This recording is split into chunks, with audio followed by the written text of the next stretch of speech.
Good morning, good morning, good morning. Here is now a short devotion about morning prayers. I will share to you at least 4 verses regarding prayer. Father God, basbasan mo lahat ng nangangailangan ngayon, lahat ng nangangamba, lahat ng nagdududa, lahat ng mga may agam-agam na problema, mapa-emotions, mapa-decision making, mapa-financial in the name of Jesus. Mapa-relationships, Lord, heal them and grant them what your will. In Jesus Christ's name, Amen. Ang ating paksa ngayon ay tungkol sa prayer. Sometimes when we pray, iba yung sinasagot ni Lord. Naalala ko yung sinabi ni Jesus Christ, Thy will be done. Kung kayo ay dating Roman Catholic, minsan minimemorize nyo pa, which is good, sa biblical. Our Father who art in heaven, hallowed be thy name, thy kingdom come, thy will be done on earth as it is in heaven. Give us this day our daily bread, and forgive us our trespasses as we forgive those who trespass against us, and lead us not into temptation, but deliver us from evil. May part doon yung Our Father who art in heaven, hallowed be thy name, thy kingdom come, thy will be done. And often we forget that God wants to be glorified. Siya pa rin ang masusunod. Kaya sabi nga dito, ngayon, ang pag-uusapan natin yan, ang will ng Lord, ito ngayon. Do you pray early in the morning?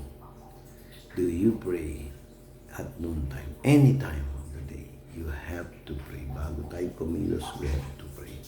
Bago tayo magplano, we have to pray. In Psalms chapter 5, verse 3, sabi ni King David, My voice shall thou hear in the morning. O Lord, in the morning will I direct my prayer unto thee, and will look up. Our Father who art in heaven, hallowed be thy name. Yes, God is holy, but God is merciful. Kaya dito meron siya sinasabi, yung aking tinig ay maririnig mo sa umaga, O Panginoon. Sa umaga aking itututok sa iyo ang aking panalangin at titingala sa itaas. Yan po yung pagka-online Tagalog. Sabi nga dito ni King David, sabi niya sa Psalms 119 verse 147, sabi niya, Ako ay nagpatuloy hanggang sa pagtapos, no? Pakinggan niyo itong maigi, ulitin ko. 119 verse 47, ito po yung pagkasabi. Bumabangon ako bago sumikat ang araw at humihingi ng tulong. Umaasa ako sa mga salita mo. Problem is, ang tao, hello Topi, ang problema ng tao ayaw niya umasa sa Diyos. At merong salita ang Diyos na makapangyarihan sa pangalan ni Jesus. Ang problema sa tao, lumalayo pa sa Diyos. Parang doktor, ito na yung prescription, nagmamagaling pa. Ang doktor, prescription, ano rin yan, ministry din yan. Dapat nating malaman yan. Kaya nga sabi nga ni King David, bumabangon ako bago sumikat ang araw at humihingi ng tulong. Walang masama, lalo na pag morning, fresh pa yung isip mo, kagigising mo, hindi ka naman makatulog. Ibig sabihin, may mensahe ang Lord. Hindi lagi medical problem. Sometimes the Lord is knocking at you. Sabi nga sa New English Translation, I am up before dawn. Bago magtakip silim o bago, sa Tagalog yun doon, yung mukhang liwayway at ako'y umiiyak para sa tulong. Naghahanap ako ng pag-asa sa iyong salita. I find hope in your word. Sometimes nandyan yung pangangailangan, wala kang magawa. Sabi nga nila, puro ka prayer, wala ka namang kilos. Sometimes, lahat na ng bagay ginawa mo na, wala nang gustong tumulong. Sukol ka na, nakanto ka na, nasa kanto ka, wala ka na mapuntahan. Kumbaga sa kwarto, nasa kanto ka na, wala kang mapuntahan. Kumbaga, nandun ka na sa problema ng sarili mong Red Sea. Wala ka na madaanan, parang si Moses. Ang ginawa ni Lord, tinanggal ba niya yung Red Sea para makadaan ka? Hindi, hinati niya yung Red Sea. Para makita yung glory ng Lord. Kuminsan kasi, dumarating po sa ating buhay yung wala tayong magawa. In spite of lahat ng ginawa mo, umapit ka kung kani-kanino, may purpose si Lord. Number 1, pagpapasensya. Si Job, nagkaroon siya ng pagpapasensya dahil talaga nakakapikon. Alam niyo, yung pinakamahirap sa experience ko sa buhay, yung pag nagpe-pray ka, sa lahat, hindi mahirap yung salitang no. Kasi alam mo na, wala ka na magagawa no. Pinakamasarap yung yes. Sinalit ka ng panalangin, yes. Pero yung sasagutin ka ng wait, napakahirap niyan.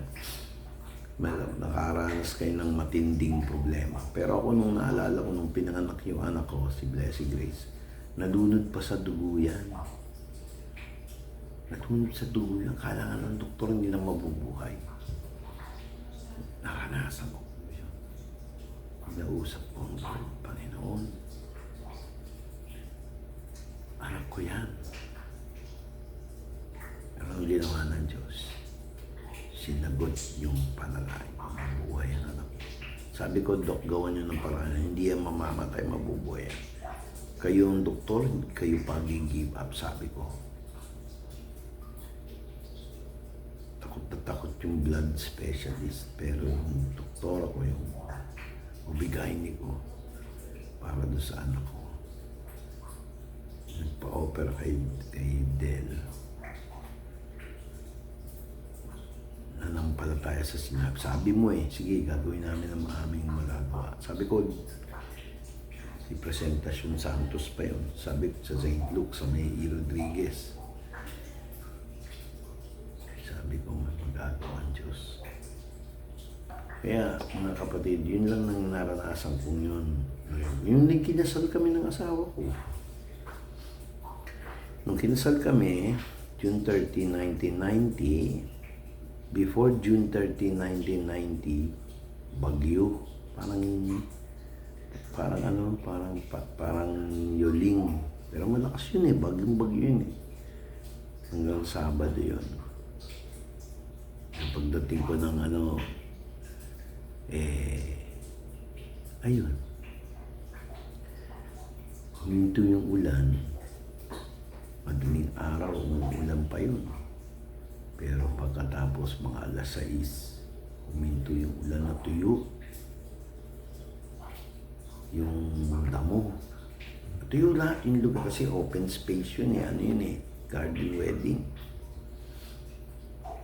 Kaya, tanda ko yun. So, ang daming miracles nangyayari dahil sa prayer and faith. Pag nanalangin ka, be sure may faith ka. Pero hindi ko naman sinasabi pag may faith ka, hindi ka na pwedeng kabahan. Sabi nga ni King David, I cried unto the Lord. Tao tayo, nasa laman pa tayo. Huwag tayo maniniwala dun sa mga may faith ako. Huwag mong sabihin, hindi kayo kinabahan. Sometimes, in fear, sinasagot ni Lord yung prayer. Sometimes, sa panahon na tayo umiiyak, sinasagot din ng Lord yan. It does not mean na pag tayo umiyak, wala na tayong faith. Si Jesus nga, nung pinako sa cross, my God, why have you forsaken me? Umiyak pa siya, sumigaw ng, how you call it, humiyaw sa krus. Pero pinakinggan ng Diyos. Sabi pa nga ng mga religious leader na nag-self-righteous, nakala mo ang galing He save others but he cannot save himself. Minsan yan ang challenge sa ating mga mananampalataya, hindi lang ang pastor. Pero don't take chances for the devil to take that faith from you. Pray ka lang. Minsan hindi ka matulungan ng kapwa mo. Meron naman tao gusto talagang tulungan ka pero walang magawa. Ang ganda ng ating pinag-uusapan. Kaya sabi niya dun sa Bible, dito sa Psalms 88 verse 13. Kasi sabi kong 88 chapter yun. Sabi niya dito sa English, "But unto thee have I cried unto the Lord. In the morning shall my prayer prevent thee." Oh. Tingnan natin pag Tagalog. Sabi nito, "Pero dumadaing ako sa iyo, Yahweh, sa umaga, ay idinudulog ko sa iyong harapan ang aking mga panalangin." Ang prayer sa umaga, napakaganda. Sabi nga dito sa isang Tagalog, sa Magandang Balita, Biblia, sabi niya, "Ngunit sa iyo, O Panginoon, dumadaing ako sa kinaumagahan, ay darating ang dalangin ko sa harap mo." We need to pray. Hindi yan pagalingan ng kakayahan. Kung hindi pagalingan ng kakayahan ng Diyos. Laban sa tao, laban sa mga demonyo. Ang pagtotoong pananampalataya ay hindi dahil sa kung anong nagawa natin, kung hindi ang nagawa ng Diyos. Tapos sabi niya dito, "Cause me to hear your loving kindness in the morning, for thee to put my trust." Now, sabi niya, "Cause me to hear thy loving kindness in the morning." Sabihin, ang Diyos din na nagbibigay ng kakayahan sa atin para maranasan natin yung kabutihan niya sa umaga. Tapos sabi niya rito, "For in thee do I trust, cause me to know thy way, wherein I will walk. For I lift up my soul unto thee." Ngayon, tingnan natin, ano sabi sa Tagalog? "Hayaan mong marinig ko ang iyong karapatan o ang iyong katapatan sa tipan sa umaga. Dahil nagtitiwala ako sa iyo, ipakita mo sa akin ang daan kung saan ako dapat lumakad. Dahil itinataas ko ang aking kaluluwa sa iyo." Ito po yung verse ng 143 verse 8 na ako ay, yung tawag doon, yung diskarte. Alam niyo minsan, sa panalangin, hindi yan pagalingan kung anong abilidad natin. Pero ang Diyos ang gagawa ng paraan kung anong diskarte. Tingnan mo sabi, "Hayaan mong marinig ko ang iyong katapatan, proclaiming the faithfulness of God." God keeps His promise. May agreement kayo ng Diyos. Katapatan sa tipan sa umaga. Dahil nagtitiwala ako sa iyo. So, ibig sabihin, sa prayer, para merong miracles, merong breakthrough, may answered prayer, at malaman mo ang kalooban ng Diyos dahil sinagot na ng Diyos yung prayer mo, hayaan mo si Lord ang gagawa. Huwag ikaw. Minsan, natitempt din ako sa ganyan. Di ba iba masyadong magagalitin? Tingnan mo nangyayari, lalo lumalala. Sometimes we have to control our words. Tanyo. Tapos ito pa. Isaiah 33 verse 2. "O Lord, be gracious unto us. We have waited for thee. Be thou their arm every morning. Our salvation also in the time of trouble." Napakagaling ng Diyos. Naranasan ko yan, walang-wala ako talagang magawa. Kahit naman ngayon, minsan nararanasan ko yan, wala akong magawa. Pero gumagawa ang Diyos ng paraan. Don't be frustrated. Ano ibig sabihin ko nun? Huwag kang mawalan ng pag-asa pag may failure. When the door closes, a door will open. Think of the past. Nung dalawa pa kami ni Blessing nagtatrabaho noon, si Blessing hindi ma-promote. Kasi kahit anong prayer mo, pag hindi mo alam ang kalooban ng Diyos, patay ka. Minsan alam na ng Diyos, pero hindi matuloy-tuloy yung pala ang kalooban ng Lord. Kasi nadadamay yung asawa ko at mga anak ko yung pamilya nga. Pinatasan ng Diyos sa akin, minahal ko Sa Diyos yung pamilya ko, binigay niya sa akin Tapos, hindi mo maayos yung buhay ng pamilya mo. Pero tingnan yung ginawa ng Lord sa buhay namin. Ang ginawa ng Diyos, alam mo kung ano? Vic, maglingkod ka sa akin. Tinawag kita para maglingkod. Kaya ngayon, ganito pa rin ako. Hindi ko pwedeng bitawan yung inatasan ng Diyos sa akin, alagaan ng tupa. Pero hindi 100% kaya kong gampanan niya kung hindi niya kalooban. Mga kapatid, each of us may kanya-kanyang limitasyon. May kanya-kanyang, sabi nga ni Jesus Christ, carry your cross. If anyone wants to follow me, let him carry his own cross. Hindi sinabing let him carry the cross of others. Hindi po tayo si Jesus Christ. Pero sometimes, pag inassign ni Lord na kaya naman natin, for example, tulungan natin. Ang ganda ba ng verse natin? Sabi rito, O Lord, be gracious unto us. Ganito ang pagkatagalog niya, mga kapatid. O Panginoon, magmahabagin ka sa amin. Aming hihintay ka. Ikaw ang maging kanilang bisig tuwing umaga. O strength. Yung salitang arm, minsan hindi naman talaga arm. Sa Hebrew, metaphor or figure of speech. Bisig. Diba?